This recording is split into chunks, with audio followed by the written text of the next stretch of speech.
चलिए मेरे छोटे छोटे बच्चों, नमस्कार। ज्ञान सिंधु कोचिंग क्लासेस पे आपका बहुत बहुत स्वागत है। आज हम ममता लेकर के आए हैं। ममता कहानी है, ये जयशंकर प्रसाद जी की है।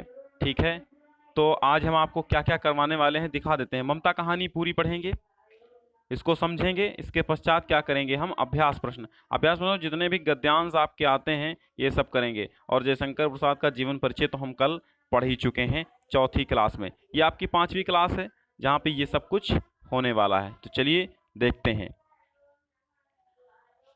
रोहतास दुर्ग के प्रकोष्ठ में बैठी युवती ममता शोण के तीक्ष्ण प्रवाह को देख रही है। शोण के तीक्ष्ण गंभीर प्रवाह को देख रही है। ममता विधवा थी। उसका यौवन शोण के समान ही उमड़ रहा था। तो शोण क्या है बेटा? शोण जो है, शोण एक नदी है जिसको हम सोन नदी बोलते हैं। ठीक है, वहीं पर वो बैठी हुई है ममता। और क्या देख रही है? उसके गंभीर प्रवाह को देख रही है, जो उसका बहाव है उसको देख रही है। और ममता विधवा है और उसका यौवन अर्थात वो युवावस्था है और उसकी जवानी वैसे ही उमड़ रही है जैसे सोन नदी का प्रवाह उमड़ रहा। अब समझ में इतना आ गया? मन में वेदना, मस्तक में आंधी, आंखों में पानी की बरसात लिए अर्थात रो रही थी। वो सुख के कंटक के शयन में विकल थी। सुख के कंटक शयन में विकल थी अर्थात सुख के कांटों पर वो सो रही थी, अर्थात बहुत दुखी थी। वो रोहतास दुर्गपति मंत्री चूड़ामणि की अकेली दुहिता, दुहिता का अर्थ होता बेटी। तो जो रोहतास दुर्गपति के मंत्री जो थे चूड़ामणि, उनकी वो अकेली पुत्री थी। फिर उसके लिए कुछ अभाव होना असंभव था, यानी वो गरीब होना उसके लिए असंभव था। परंतु वो विधवा थी और हिंदू विधवा संसार में सबसे निराश्रय प्राणी होता है। उसकी यह विडंबना कहाँ, इस विडंबना का अंत नहीं होता है। विडंबना मतलब दुख की स्थिति का। चूड़ामणि ने चुपचाप बुलाया, चुपचाप उसके प्रकोष्ठ में प्रवेश किया। चूड़ामणि ने चुपचाप उसके प्रकोष्ठ, प्रकोष्ठ माने होता है कमरा या कक्ष में प्रवेश किया। शोण के प्रवाह में, उसके कलनाद में अपना जीवन मिलाने में वह बेसुध थी। वो जो सोन नदी बह रही थी उसके प्रवाह में, उसके सुंदर से अन्नाद, कलनाद मतलब सुंदर आवाज में अपने जीवन को मिलाने के लिए बेसुध थी, क्योंकि वो समझ नहीं पाई, पिता का आना जान न सकी। चूड़ामणि व्यथित हो उठे। स्नेह पालिता अर्थात प्रेम से पाली गई पुत्री के लिए वे क्या करें, ये स्थिर न कर सकते थे, लौट कर बाहर चले गए। ऐसा प्रायः होता है, पर आज मंत्री के मन में बड़ी दुश्चिंता थी। पैर सीधे नहीं पड़ते थे। एक पहर बीत जाने पर वे फिर ममता के पास आए। उस समय उनके पीछे 10 सेवक चांदी के बड़े थालों में कुछ लिए खड़े थे। कितने ही मनुष्यों ने के पद शब्द सुन ममता ने घूम कर देखा, अर्थात पैरों की आवाज सुनकर ममता ने घूम कर देखा तो मंत्री ने सब थालों को रखने का संकेत किया। अनुचर यानी सेवक थाल रखकर चले गए। ममता ने पूछा, ये क्या है पिताजी? तेरे लिए है बेटी, उपहार, कहकर चूड़ामणि ने उसका आवरण उलट दिया। स्वर्ण का पीलापन उस सुनहरी संध्या में विकीर्ण होने लगा। ममता चौंक उठी, अर्थात उसमें सोना भरा हुआ था उन बर्तनों में और वो चमकने लगा तो ममता चौंक उठी। इतना स्वर्ण ये कहां से आया? चुप रहो ममता, ये तुम्हारे लिए है। तो क्या आपने म्लेच्छ का उत्कोच स्वीकार कर लिया? उत्कोच का अर्थ होता है घूस, घूसखोरी, समझ गए आप? तो क्या आपने म्लेच्छ, म्लेच्छ माने होता है मुसलमान, तो क्या आपने मुसलमान का घूस स्वीकार कर लिया? पिताजी ये अनर्थ है, अर्थ नहीं, लौटा दीजिए। पिताजी हम लोग ब्राह्मण हैं, इतना सोना लेकर क्या करेंगे? ममता कहती है। तो अब चूड़ामणि कहते हैं, इस पतनोन्मुख प्राचीन सामंत वंश का अंत समीप है बेटी। किसी भी दिन शेरशाह रोहिताश्व पर अपना अधिकार कर सकता है और उस दिन मंत्रित्व मेरा नहीं रहेगा। तब के लिए बेटी ये सब सजा कर रख रहा हूं। हे भगवान, तब के लिए, विपद के लिए इतना आयोजन, परम पिता की इच्छा के विरुद्ध इतना साहस। पिताजी क्या भीख नहीं मिलेगी? क्या कोई हिंदू भूपृष्ठ पर न बचा रहेगा जो ब्राह्मण को 2 मुट्ठी अन्न न दे सके? ये असंभव है, फेर दीजिए, लौटा दीजिए पिताजी। मैं कांप रही हूं, इसकी चमक आंखों को अंधा बना रही है पिताजी। मूर्ख है, कहकर चूड़ामणि चले गए। दूसरे दिन जब डोलियों का तांता भीतर आ रहा था, ब्राह्मण मंत्री चूड़ामणि का हृदय धक धक करने लगा। वो अपने को रोक न सका। उसने जाकर रोहतास दुर्ग के तोरण पर डोलियों का आवरण खुलवाना चाहा। तोरण मतलब तोरण जो द्वार होता है ना, शुरुआती द्वार, उसको तोरण बोलते हैं। अगवानी द्वार होता, प्रारंभिक द्वार। तो डोलियों का आवरण खुलवाना चाहा। पठानों ने कहा, यह महिलाओं का अपमान करना है। बात बढ़ गई, बात बढ़ गई, तलवारें खिंच गईं। ब्राह्मण चूड़ामणि वहीं पर मारा गया और राजा रानी और कोस सब छली शेरशाह के हाथ पड़े। निकल गई ममता। डोली में भरे हुए पठान सैनिक दुर्ग भर में फैल गए, पर ममता नहीं मिली। मतलब ममता कहीं चली गई, चुपचाप बाहर भाग गई। काशी के उत्तर में, दूसरा पार्ट देखिए, काशी के उत्तर में धर्मचक्र विहार मौर्य और गुप्त सम्राटों की कीर्ति का खंडहर था। भग्न चूड़ा तृणगुल्मों से ढके हुए प्राचीर, ईंटों के ढेर में बिखरी हुई भारतीय शिल्प की विभूति ग्रीष्म की चंद्रिका में अपने को शीतल कर रही थी। जहां पंचवर्गीय भिक्षु गौतम का उपदेश ग्रहण करने के लिए मिले थे, उसी स्तूप के भग्नावशेष की मलिन छाया की एक झोंपड़ी के दीपालोक में एक स्त्री पाठ कर रही थी। देखो, अब ये जो दूसरा पार्ट है, ये कुछ समय के बाद की कहानी इतनी है। वहां तक तो ये कहानी थी कि चूड़ामणि जब रोहतास दुर्ग के प्रकोष्ठ में एक लड़की बैठी होती है जिसका नाम होता है ममता। ममता जैसे सोन नदी का प्रवाह उमड़ रहा था, ममता की युवावस्था भी उमड़ रही थी और वो बाल विधवा थी, तो चुपचाप वो विधवा हो गई थी। वो हिंदू विधवा थी, तो चुपचाप अपने दुख को काट रही थी। और जैसे सोन नदी उमड़ रही थी, वैसे ही उसके आंसू भी उमड़ रहे थे। तब तक क्या होता है कि चूड़ामणि आ जाते हैं। चूड़ामणि थालों को सजा करके लाते हैं नौकरों के साथ।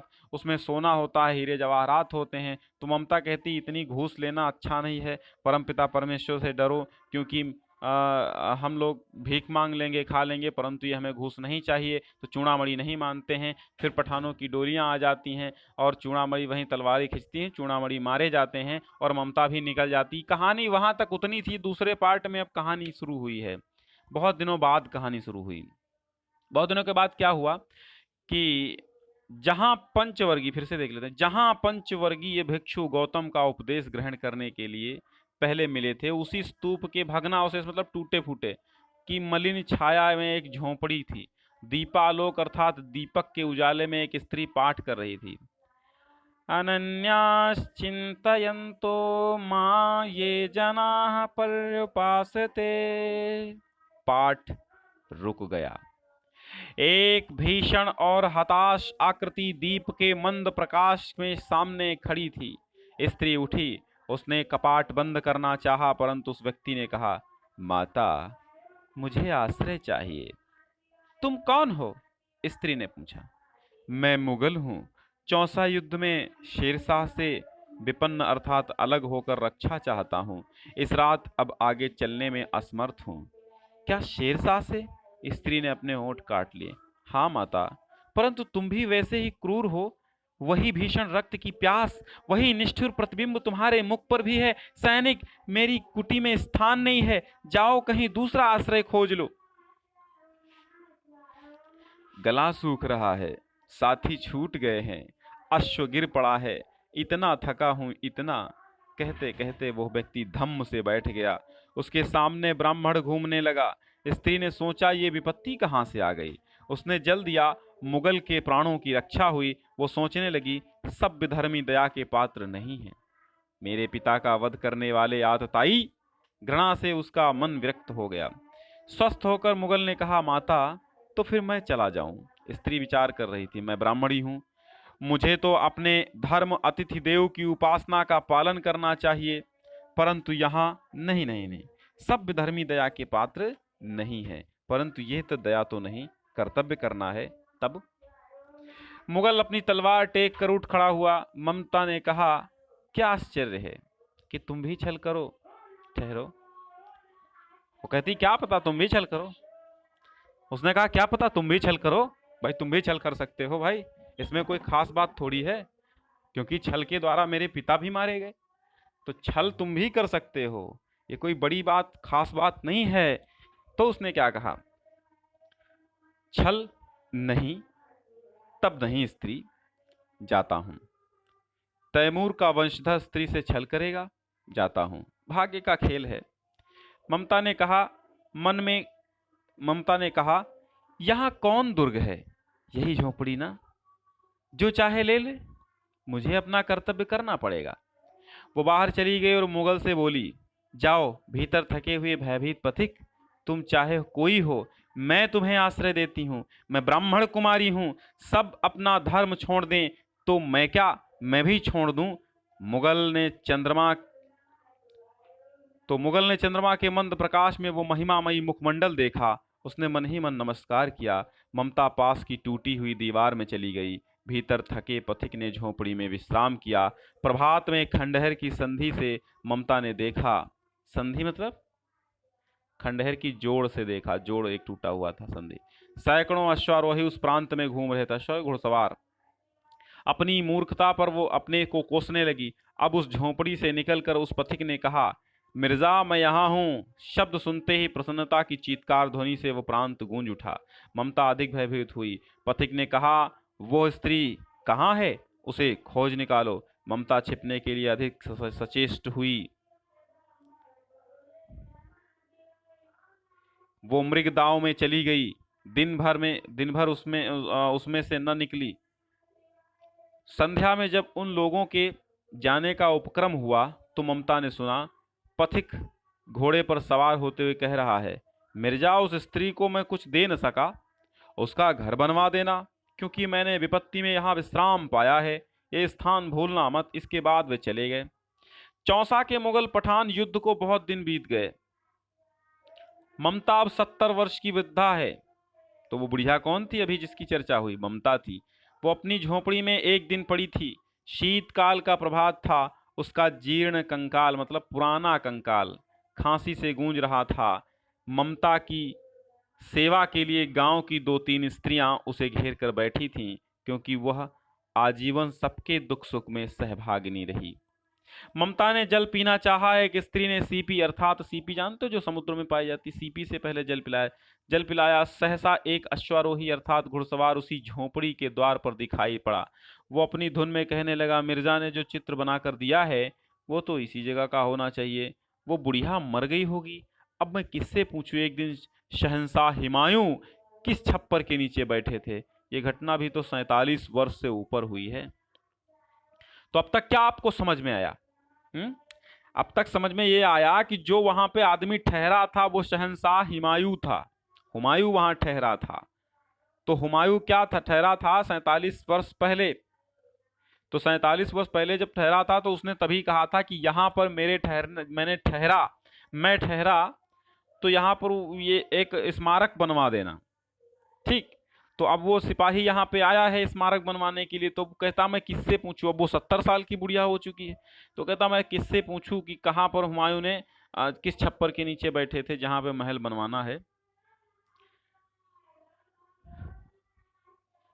ममता ने अपने विकल कानों से सुना। उसने पास की स्त्री से कहा, उसे बुलाओ। अश्वारोही पास आया।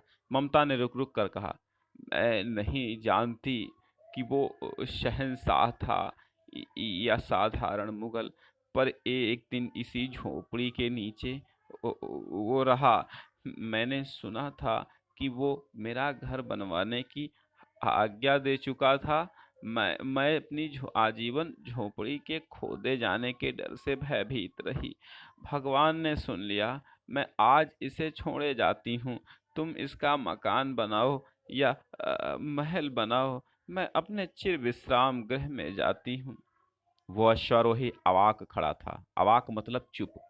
बुढ़िया के प्राण पक्षी अनंत में उड़ गए। वहां एक अष्टकोण मंदिर बना और उस पर शिलालेख लगाया गया। 7 देशों के नरेश ने एक दिन यहाँ विश्राम किया था। उसके पुत्र अकबर ने उसकी स्मृति में यह गगनचुंबी मंदिर बनवाया, परंतु ममता का नाम उसमें कहीं नहीं था, क्योंकि ममता ने आश्रय दिया था, योगदान उसका बड़ा था, परंतु ममता का नाम कहीं भी नहीं था। कहानी का निचोड़ इतना है कि यहाँ पर जिसका नाम होना चाहिए था उस स्मारक में, उस अष्टकोण मंदिर के शिलालेख पर, उसका नाम नहीं छपवाया गया, क्योंकि ममता भी यही चाहती थी कि मैं जिसका आतिथ्य सत्कार करना चाहती हूँ, मैं उसका मूल्य चुकाना नहीं चाहती। चलिए ये कहानी कैसे लगी कमेंट बॉक्स में हमें ज़रूर बताइए, और अब इसके अभ्यास प्रश्नों पर निगाह डाल लेते हैं कि आखिर कैसे कैसे क्वेश्चन बनेंगे। तो रोहतास दुर्ग के प्रकोष्ठ में उपयुक्त गद्यांश का संदर्भ लिखना है आपको। तो प्रस्तुत गद्यांश जयशंकर प्रसाद जी द्वारा रचित कहानी ममता से उद्धृत है, ऐसा लिखेंगे। गद्यांश के रेखांकित अंश की व्याख्या करनी है। तो जयशंकर प्रसाद जी कहते हैं, तो आपको रेखांकित अंश की व्याख्या करनी है। रेखांकित अंश में आपको ऐसे लिखना है कि जयशंकर प्रसाद जी कहते हैं कि वह स्त्री जो ममता जिसका नाम था, वो एक हिंदू विधवा थी।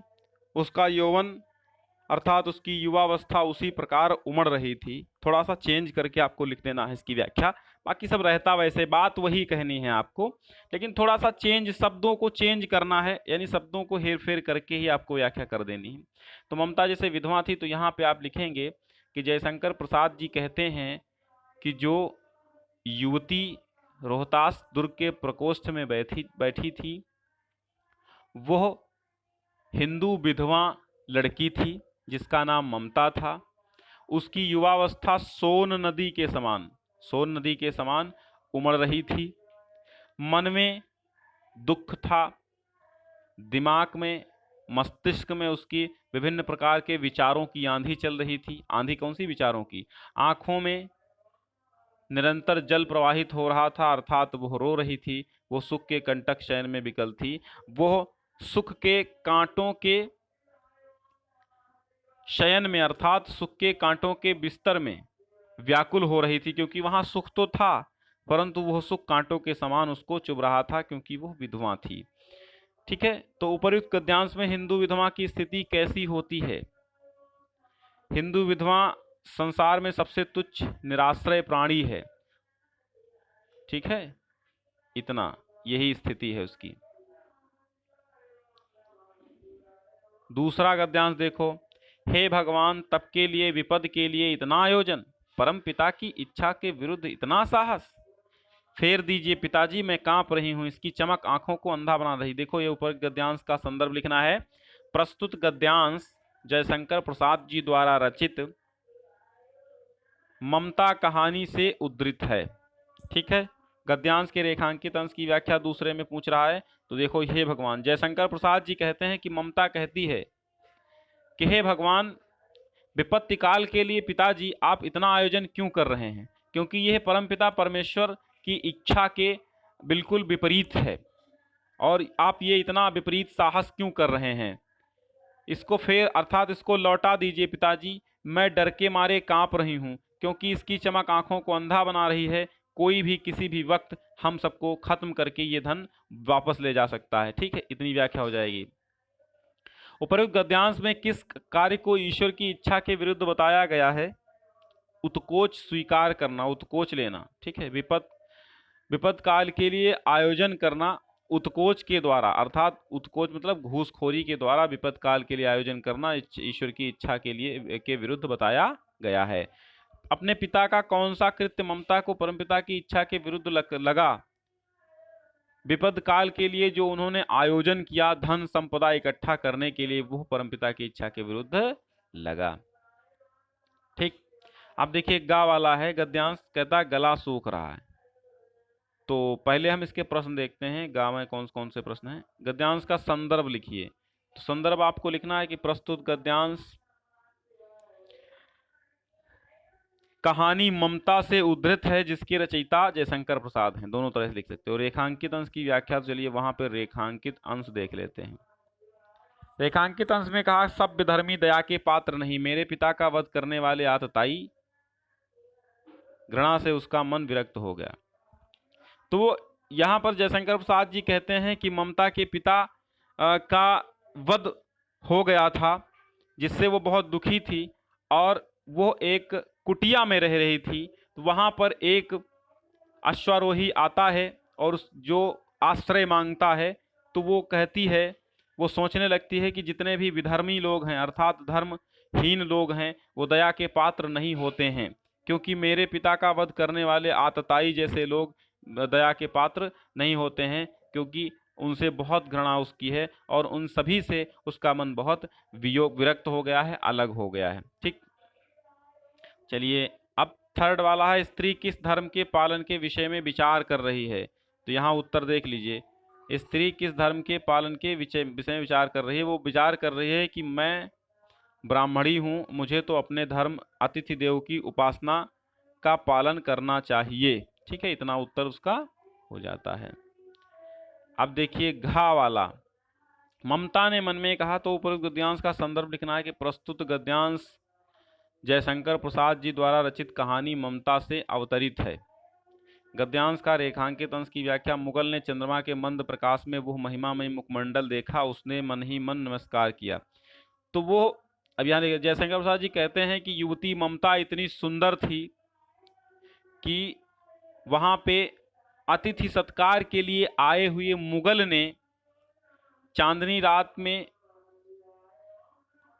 उसी के धीमे धीमे उजाले में उसके सुंदर मुखारविंद को देखा तो उसने मन ही मन उसको नमस्कार किया, उसके मन में श्रद्धा फूट उठी ममता के प्रति। ममता ने मुगल को क्यों आश्रय दिया था? ममता ने मुगल को क्यों आश्रय दिया था? ठीक है, तो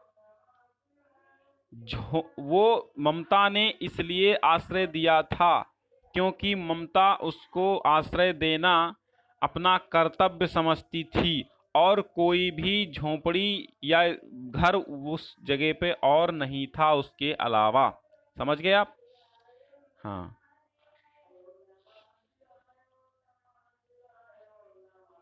चलिए फिर शब्द सुनते ही प्रसन्नता की चीत्कार ध्वनि से वो प्रांत गूंज उठा। अब इसका देखो, उपर्युक्त गद्यांश का संदर्भ लिखना है, तो प्रस्तुत गद्यांश जयशंकर प्रसाद जी द्वारा रचित कहानी ममता से उद्धृत है। गद्यांश की रेखांकित अंश की व्याख्या, तो रेखांकित अंडरलाइन लाइन कौन सी है? मिर्जा, उस स्त्री को मैं कुछ दे न सका, उसका घर बनवा देना, क्योंकि मैंने विपत्ति में यहाँ विश्राम पाया है।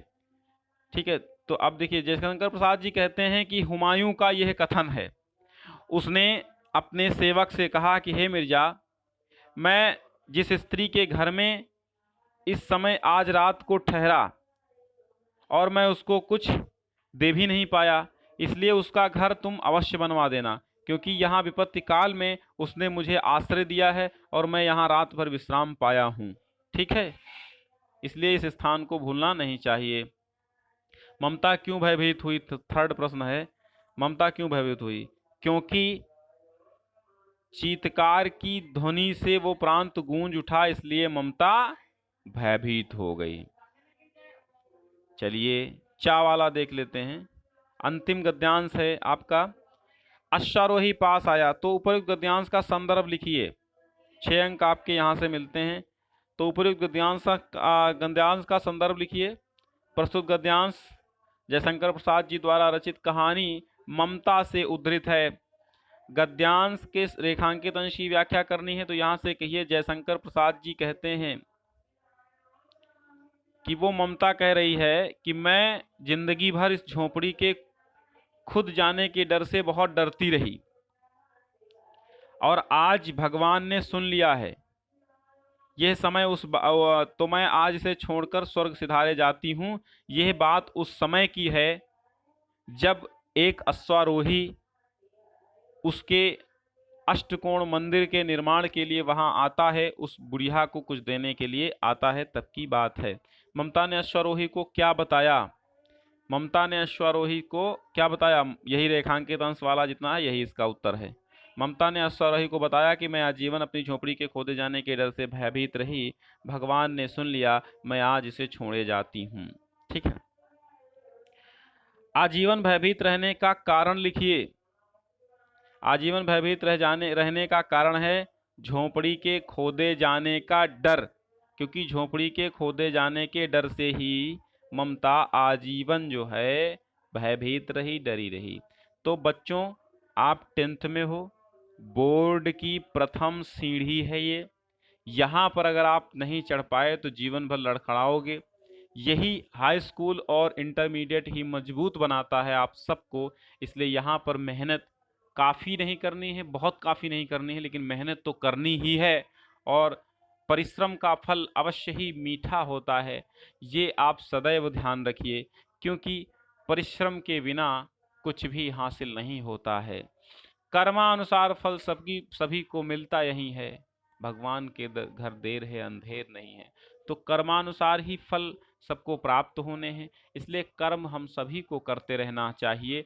कर्म करने से ही फल मिलते हैं। अगर आप पेड़ लगाएंगे तभी उससे वृक्ष, उससे उसमें फूल आएंगे और उसमें फल होंगे। अगर आप पुल पे चढ़ते हैं तो एक तरफ से अगर ऊंचाई है तो दूसरी तरफ साइकिल बिना चलाए ही चली जाती है, बिना बल लगाए ही वहाँ लांघ जाती है। इसलिए एक तरफ कष्ट है तो दूसरी तरफ आराम भी है, और एक तरफ आराम है तो दूसरी तरफ कष्ट भी है।